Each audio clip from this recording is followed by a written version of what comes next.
कुंदनपुर में एक राजा भीष्मक नाम के वास करते हैं। कैसे राजा हुए हैं? नीतू पाद भूपाल सुनाऊं हाल प्रजा रह राजी, जगिय सकीर सकी धूजा रे सोलंग में मैया राजी।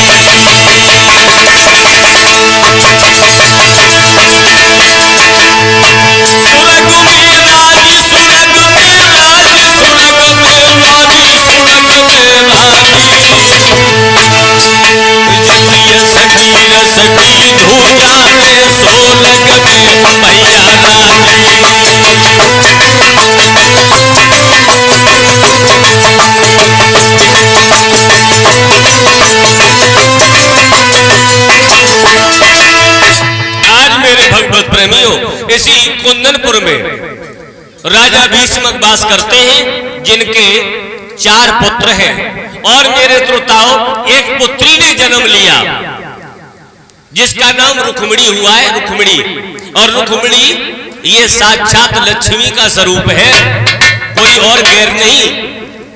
जैसे जो ज्योतिषियों को बुलाया, नामकरण संस्कार हुआ तो ज्योतिषियों ने बताया ये साक्षात देवी का स्वरूप है और इसका विवाह द्वारकाधीश श्याम सुंदर के साथ में होगा। इसकी कर्म रेखा बता रही है, बड़ी भाग्यशाली पुत्री है। धीरे धीरे रुक्मिणी बड़ी हुई, लेख में दिया ये तो देवी की उनिहारे उनिहारे एक बिटिया आए गई आंगन में।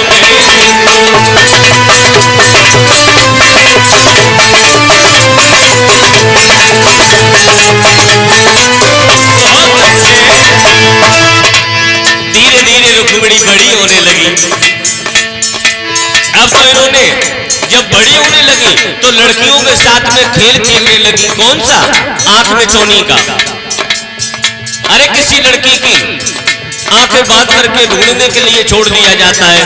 आए रुक्मिणी अंधेरे में जाती है तो मेरे देवताओं प्रकाश हो जाता है। सखियां कहने लगी रुक्मिणी अरे तुम मेरे खेल को बिगाड़ देती हो। रुक्मिणी कहने लगी चिल्ला कर रही हो, अरे ये सुंदरता तो कुदरत की देन है, इसमें मेरा कोई दोष नहीं है। अब रुक्मिणी धीरे धीरे और बड़ी हुई। अरे सुंदर बिटिया चेहरो ताजा की, सोले अते भगीर गाल,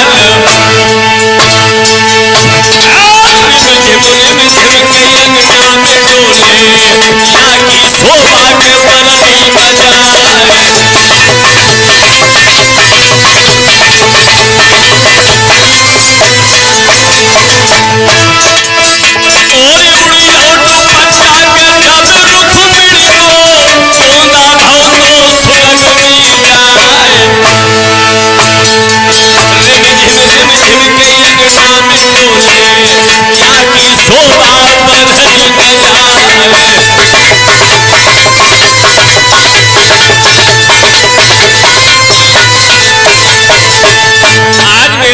प्रेमियों, रुक्मिणी धीरे धीरे बड़ी होने लगी।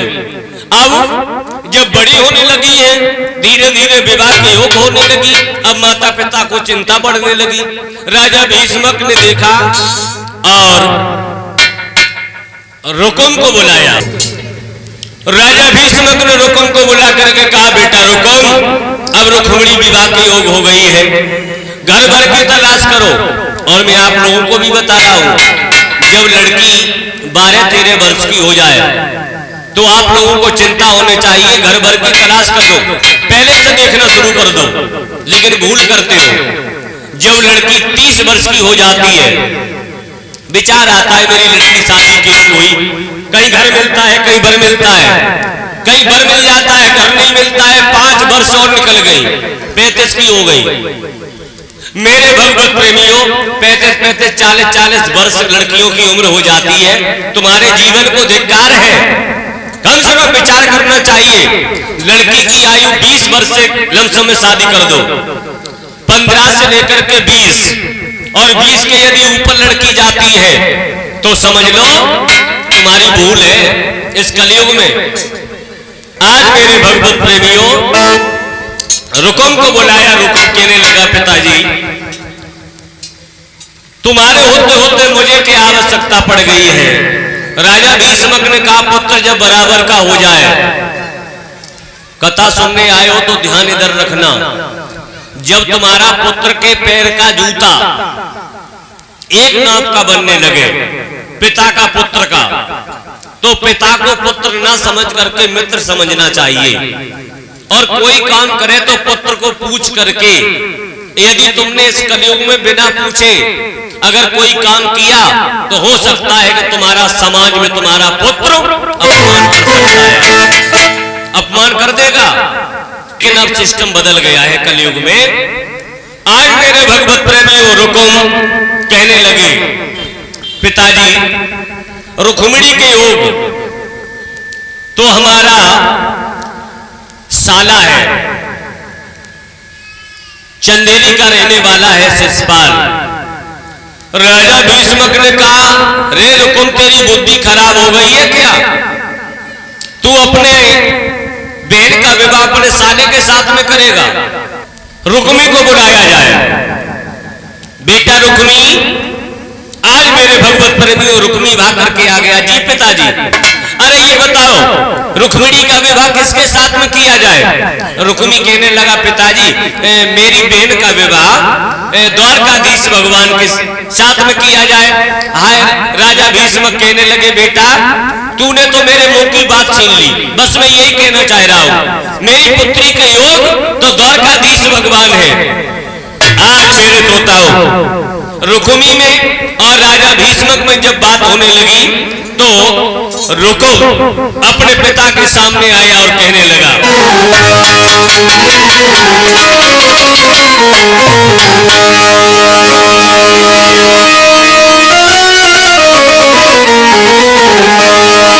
मेरे सामने ओ बाबुल,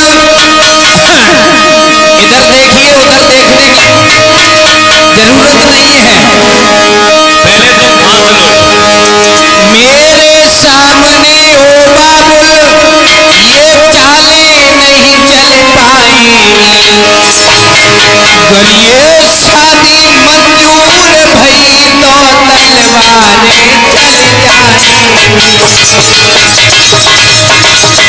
हम रूठ न राखे बारे कसबानी, जाते बैठे कोई आया, घरे घरे रखिया हम करते, एक रण पुरानी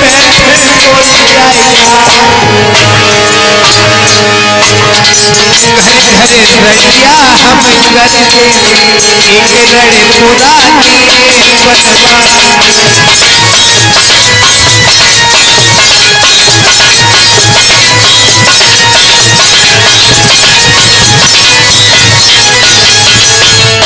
सुना आपने, अगर इस चौखट पर द्वारका से बारात आई तो अर्थियां उठ जाएंगी और सबसे पहले आपकी उठेगी। आज मेरे भगवत प्रेमियों, राजा भीष्मक ने बहुत समझाया लेकिन रुकुम ने एक भी बात नहीं मानी और अपने साले के लिए लगन पत्र का नाई और ब्राह्मण को भेज दिया। लगन पत्र का भेज दी। हाय, जैसे चंदेरी के राजा शिशुपाल ने जैसे पत्र को पढ़ा, कहने और 101 मुद्राएं प्रशांत भैया, प्रशांत जी प्रभु के चरणों में समर्पण कर रहे हैं। आज मेरे भगवत प्रेमियों, इधर चंदेरी का राजा शिशुपाल दूल्हा बनने लगा, भाभी दूल्हा बनाने लगी, सजाने लगी, अशगुन होने लगे। भाभी ने कहा है, शिशुपाल से कहा कि ये विवाह संपन्न नहीं हो पाएगा। क्यों? कि दुल्हन एक और 2 दूल्हा आएंगे, वहां तो रट्टा पड़ जाएगा। आज अशगुन हो रहे हैं लेकिन शिशुपाल नहीं मान रहा है। तेज चौड़ी सेना साथ में है और अस्त्र शस्त्रों को साजवाज के साथ में आ रहा है। आज देख रहे हो कलयुग में, कलयुग में देख रहे हो चाचा की और दाऊ की जो लड़कियां होती हैं, चाचा की दाऊ की, ये बहनें होती हैं। और लेकिन आजकल बहन भाई में कोई फर्क तो नहीं रहा। जैसे बुआ होती हैं, बुआ की लड़की, मौसी की लड़की, चाचा की लड़की, ये तो सगी बहनें होती हैं। अब कलयुग में देखो भोय मटक्का सगे बहन के साथ में बहुत। और कलयुग में ये होगा, विद्वानों का, आचारों का, माता पिता का, गौओं का अपमान होगा। और घर में जो भला आदमी होगा, जैसे 5 बच्चे हैं और 5 में से 4 अच्छे कर्म पर जा रहे हैं और एक लफंगा है, दारू मीट मदरा का, नंबर 2 का धंधा करता है, पैसा इकट्ठा कर लिया है। अगर उसने पैसा इकट्ठा कर लिया तो बोलबाला माना जाएगा, गांव में सबसे बड़ा आदमी हो गया। पंचायत के लिए लिवाने जाओ, कऊ भले आदमी को लेकर के आओ, कोई मानने वाला नहीं। ऐसे को ले आओ जो 2-4 राइफलें संगे हो, 4-5 गाड़ी संगे हो, और वो जो कर दे सो बात हो गई। कलयुग में ये होगा। अभी क्या हुआ, 4,32,000 उम्र है। राम जी के जन्म को कितना हुआ, 12,06,278 वर्ष। और राम जी के जन्म को इतना हुआ, और कृष्ण जी के 5,500 वर्ष। और कलयुग की आयु कितनी है, 4,32,000। अब 5,500 वर्ष हुई। और आप देख रहे हो, जब ये जवानी पर आएगा ना, तो आयु आदमी की 30 वर्ष की रह जाएगी। हाँ, ये शास्त्र में लिखा है, 30 वर्ष की आयु में जीव को गृहस्थी का पालन करना पड़ेगा इत्यादि। जो हम आप कर रहे हैं वो 30 वर्ष में ही सब कुछ करना पड़ेगा, ऐसा होगा। अब छोटी छोटी जो लड़कियां हैं, जो बच्चे जन्म ले रहे हैं, देख लो, एंड्रॉइड फोन दे दो, एंड्रॉइड फोन छोटे बच्चे को, तुम नहीं जानोगे। और छोटा सा बच्चा 5-6-7 वर्ष का और पूरा कंप्यूटर चला रहा है। ये कहा है, क्या प्रभु की लीला है। छोटे बच्चे इतने आगे निकल गए हैं, इतना विवेक बिल्कुल भर दिया गया, कंप्यूटर के समान हो गए। ये कलयुग की महिमा है मेरे भक्तों, ऐसा ही होगा। और अध्यक्ष जी के पिताजी लाखन सिंह जी व्यास गद्दी पर आकर 101 मुद्राएं समर्पण कर रहे हैं। ऐसे भक्तों के लिए जोरदार तालियां। आज मेरे भगवत प्रेमियों, जब घोर अत्याचार होगा, मामा भांज में, बहन भाइयों में, माता और पुत्र में कोई भेद नहीं रहेगा। जब दर दर पर गौ ठोकरें खाएंगी, आज मेरे श्रोताओं, तब त्राईमाम होगा। जब जब होए धर्म की हानि, बाढ़े असुर अधम मानी, तब तब धर प्रभु विविध शरीरा, हरे कृपा निध सज्जन सब पीरा, तब अवतार होता है। आज मेरे भगवत प्रेमियों, सुखदेव जी कहते हैं, राजन परीक्षित, इधर रुक्मिणी जब विवाह के योग हो गई है, चंदेरी का राजा शिशुपाल जब दूल्हा बन करके आने लगा, तो एक दिन रुक्मिणी अपनी भाभी से कहने लगी, भाभी एक बात मुझे बता दो, मेरे भैया को तुम समझा दो, और एक बात मुझे बताओ, हम तुम्हारे भैया के और अपने भैया के साले के साथ में दुल्हन बन करके कैसे जाएंगी। अब तो रुक्मिणी को एक पल वर्ष के समान व्यतीत होने लगा।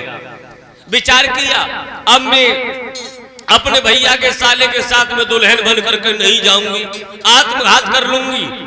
इधर क्या हुआ, भक्त की करुण पुकार भगवान जरूर सुनते हैं। स्वयं ब्रह्मा जी और एक ब्राह्मण का रूप बना करके और रुक्मिणी के महल के किनारे से गलियों से निकलने लगे। जय श्री कृष्ण, जय श्री कृष्ण, जय श्री कृष्ण। ब्रजभूमि में हुआ है अवतार कन्हैया का, ब्रजभूमि में हुआ है।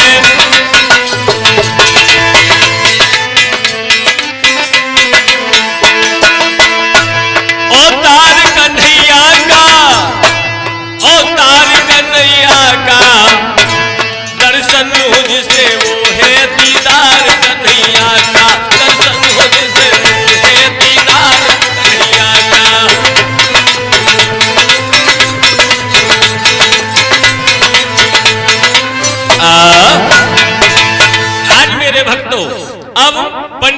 जैसी आवाज लगाई, रुक्मिणी के कानों में आवाज पड़ी, रुक्मिणी भाग करके आ गई और पंडित जी के पैर पकड़ लिए। पंडित जी एक बात मुझे बताओ, क्या आचार्य ब्राह्मण संत झूठ बोलने लगे हैं? मतलब क्या कहना चाहती हो पुत्री? बोले जब मेरा जन्म नामकरण संस्कार हुआ तो बताया कि तुम्हारा विवाह द्वारकाधीश भगवान के साथ में होगा और मेरा भैया अपने साले के साथ में कर रहा है। क्या आप लोग झूठ बोलते हैं? और पंडित जी सुनो, तुम एक मेरा काम करो, अगर तुमने नहीं किया तो तुम्हारे सामने प्राणों की आहुति दे दूंगी, सिर को पटक पटक करके प्राण छोड़ दूंगी। पंडित जी ने कहा पुत्री बताओ क्या कहना चाहती हो? रुक्मिणी ने कहा मेरा भैया अपने साले के साथ में विवाह कर रहा है पंडित जी, और मैं दुल्हन बन करके नहीं जाऊंगी। तुम एक काम करो, मैं पत्र लिख रही हूं और तुम द्वारकाधीश भगवान के पास चले जाओ, मेरा पत्र दे देना। पंडित जी ने कहा बिटिया बारात कब आएगी? बोले कल। और विदा? बोले कल बारात आएगी, परसों रहेगी, नरसों विदा हो जाएगी। पंडित जी ने कहा कुंदनपुर से द्वारकापुरी 750 कोस है। अब मुझे बताओ, हम तो बूढ़े ब्राह्मण हैं, कोई बांध है नहीं, हम कैसे पहुंच पाएंगे? रुक्मिणी ने कहा यदि तुम नहीं जाओगे तो मैं प्राणों की आहुति दे दूंगी। पंडित जी ने कहा, रुक्मिणी बोली पंडित जी तुम मेरा काम कर दो तो तुम्हें इतनी दक्षिणा दिए फिर दुनिया में किसी के सामने मांगने की जरूरत नहीं पड़ेगी। है पंडित जी लालच में आए गए, और ब्राह्मण वैसे ही लालची होते हैं, लालच में फंस गए और बोले तो रुक्मिणी पुत्री देखो हम प्रयास करेंगे, जल्दी पत्र लिख। अब रुक्मिणी पत्र लिखने लगी कि रोई रोई पाती रुक्मिणी ऐसी लिखी रही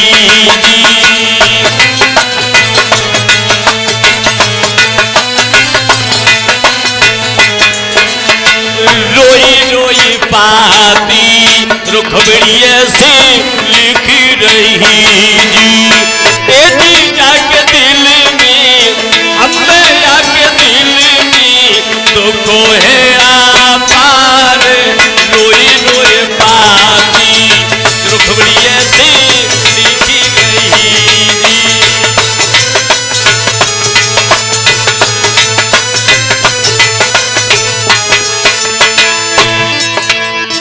रोई रोई पाती रुक्मिणी ऐसी लिखी रही।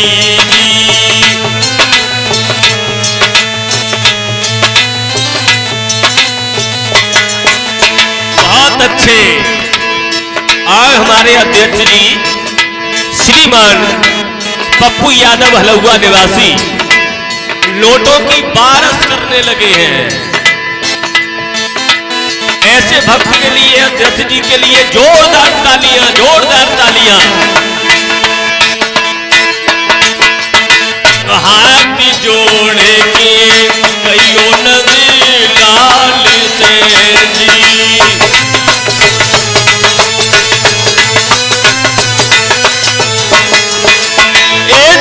कोई रुक्मिणी हमें कोई रुक्मिणी रही बिली खाए, रोई रोई पाती रुक्मिणी ऐसी लिखी रही जी।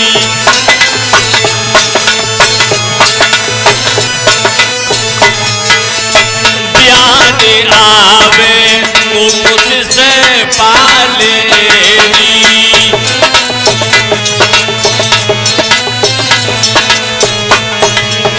ध्यान आवे कोशिश पालिए जी। जी कोई रुक्मिणी हमें कोई रुक्मिणी रही बुलाई, रोई रोई पाती।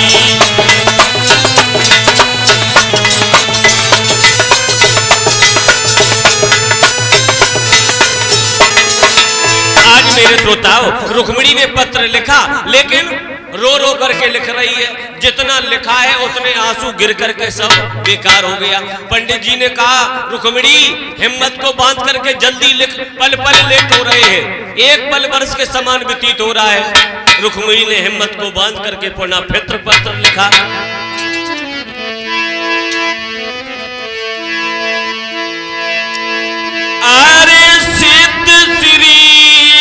सब लाज लिखूं, सब लाज लिखूं, हमने तो लई है अब शरण तुम्हारी।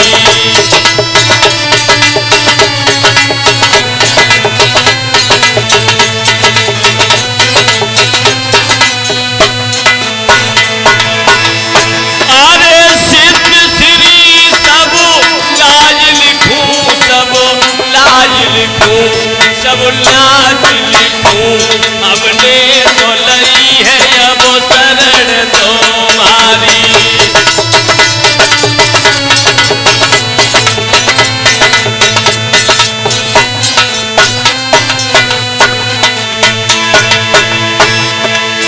पत्रों में रोज स्वीकार करो, स्वीकार करो, स्वीकार करो। पत्रों में रोज स्वीकार करो, स्वीकार करो, स्वीकार करो, मैंने तो लई है अब शरण तुम्हारी।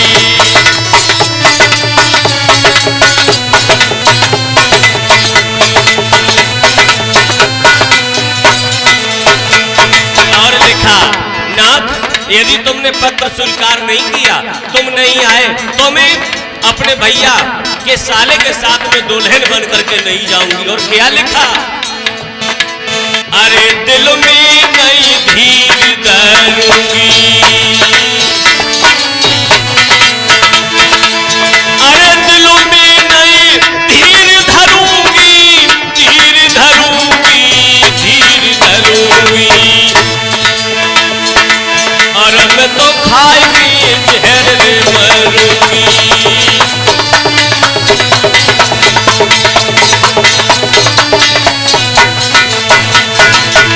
अरे मैं तो आत्मघात करूंगी और शिशुपाल की दुल्हन न बनूंगी।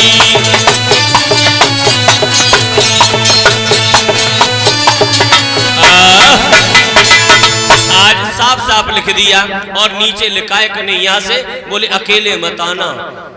चंदेरी का राजा 13 छोड़ी सेना लेकर के आ रहा है और मेरा भैया रुकुम 11 छोड़ी सेना को चारों तरफ से लगा रखा है, बहुत जबरदस्त पहरा है, अकेले मत आना।